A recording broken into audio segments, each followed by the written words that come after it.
एक बच्ची थी 16 साल की, गिन्नी विश्वकर्मा, उसके मैटर को लेके ये प्रेस कॉन्फ्रेंस है।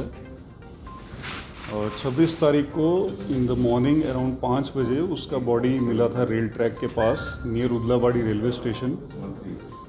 उसके बॉडी मिलने के बाद जैसे प्रोटोकॉल रहता है वो एक हमने यूडी केस न्यू माल जीआरपीएस पुलिस स्टेशन ने शुरू किया।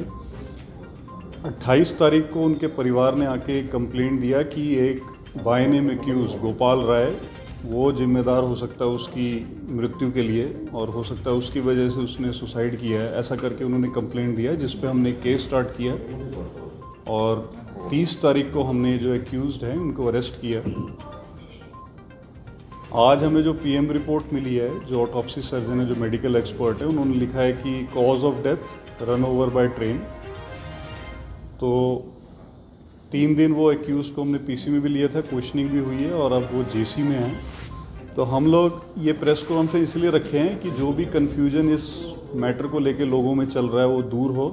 कुछ लोग समझ रहे हैं कि उसको शायद अरेस्ट ही नहीं किया या कुछ मैटर में आगे बढ़ा नहीं है, पुलिस ने इन्वेस्टिगेट नहीं किया है। उसको अरेस्ट कर चुके हैं, he is in judicial custody और हम लोग कोशिश करेंगे कि जल्द से जल्द इसका चार्जशीट फाइल करें इस केस का और इस केस को हम कस्टडी ट्रायल करें।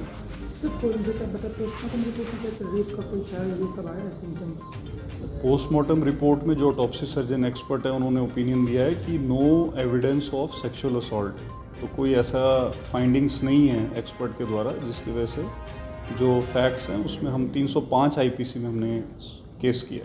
सर, जिनको अरेस्ट किया, जो इन्हें क्या सकते हैं, जिसको अरेस्ट किया गोपाल राय, उम्र कितनी है? 19 साल।